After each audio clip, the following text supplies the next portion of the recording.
In Shopify, it's easy to become way too focused on revenue, order growth, product unit sales, and so on.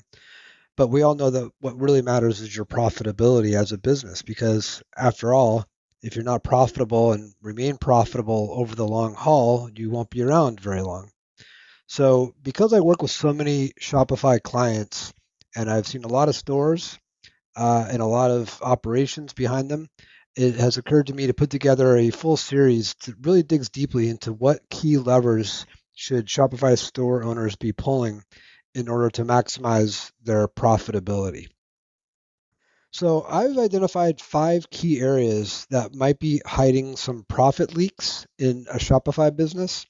They include product, like how you set up your products, shipping, meaning the shipping win-loss or profit and loss scenario, inventory surrounding how much you're keeping in stock and how fast it's turning over, marketing relating to your marketing channels, and then finally conversion referring to conversion rate, meaning how many people are actually purchasing versus how many people are coming to the website. So we're going to dig deeply into those 5 levers throughout this Shopify Profit series: product setup, shipping, inventory, marketing economics, and then conversion rate optimization. So the first lever regarding product setup, it's not rocket science. It's not magic. It's very basic things that regard your product configuration inside of Shopify.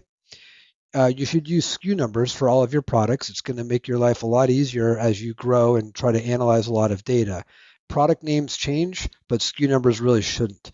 And if you have a consistent SKU number throughout, not only within Shopify, but if you're using other channels, say like maybe Amazon or eBay and so on, wholesale, you really are going to want to have a single SKU number relating to every single product, even if you're using product variants like colors and sizes. You should also have a cost of goods sold, or what's known as just cost, inside of Shopify. That's going to be super helpful for you to do, proper analysis on your profitability all the way down to the product level. Also, there's a few different ways that you can dial in your inventory quantities, meaning how much you have to sell.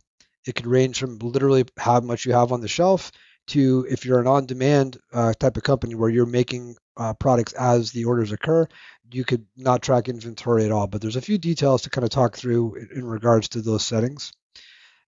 Variance is another piece of the product configuration: colors, sizes, styles. Basically, if you have a single product, but the only thing different is maybe, say, the color of it or possibly a size. And there's lots of considerations in, should you have variants or should you have separate pages for each of those. And then finally, adding the weight of your products is a really strong idea.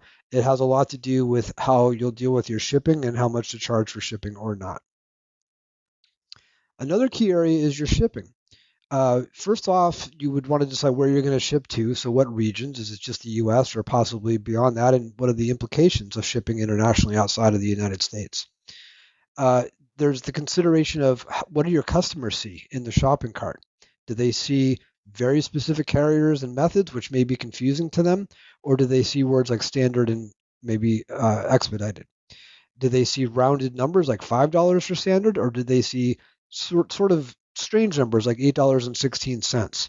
So those are all some considerations that might affect your shopping cart conversion rate, and those are things that we'll be discussing in the shipping portion of this series. You definitely want to track your shipping profit and loss. It's a great way to lose a lot of money or make too much profit. If you're making too much profit in your shipping, you may be giving up some order conversion rate. And so therefore there's a sweet spot. Spoiler alert, I like somewhere in the 5 to 10% range as far as your profitability within shipping. There's a lot to consider when it comes to your packaging and the weights of your orders, even the dimensional weight of your packaged goods. So we'll discuss a lot of that. And the huge question is, of course, free shipping. Should you do it? Should you not do it?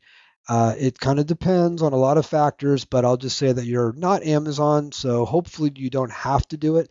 It depends a lot on how competitive your space is.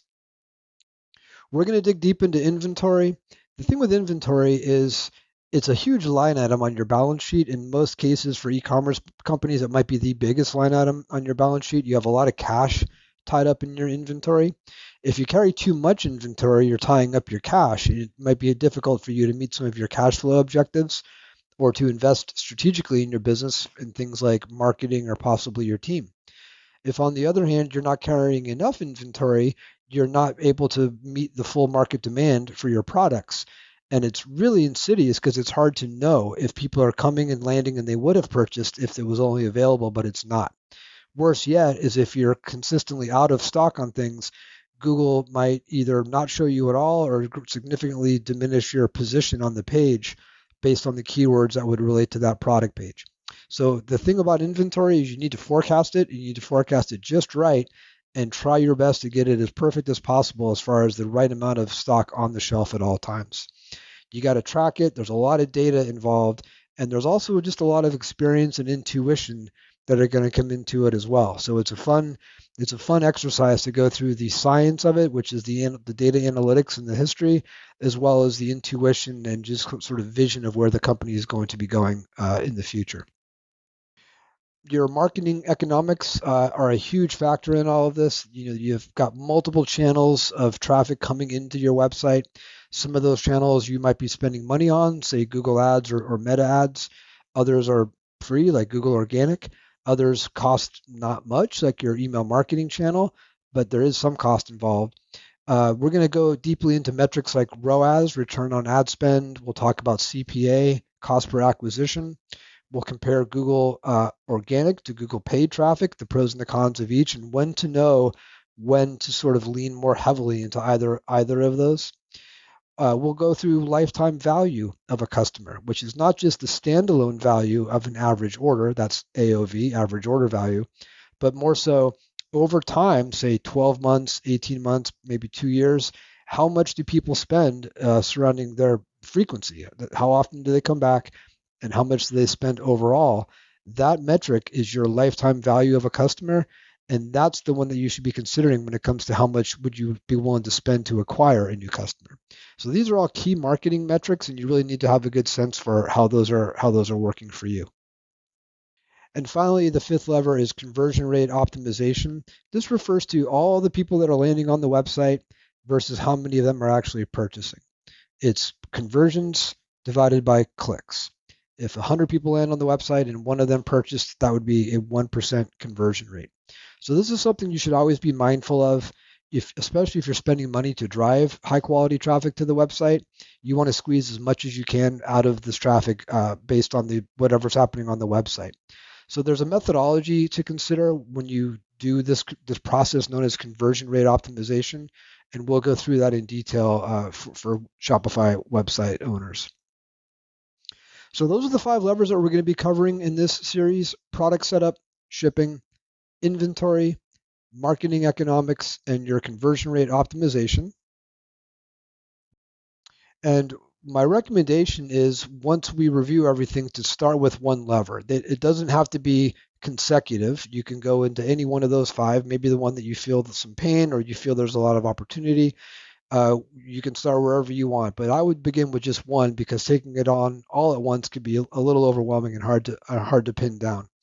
So just run through your product record, see where you stand, review your shipping, ask yourself, do you know how much you're making or losing on shipping down to the carrier and method level? Do you know how to identify your slow moving inventory and how to free up some of that cash? Do you have a sense for your key marketing metrics? And then finally, pick the highest volume page on your website and consider that when it comes to conversion rate optimization experimentation. Okay, thank you.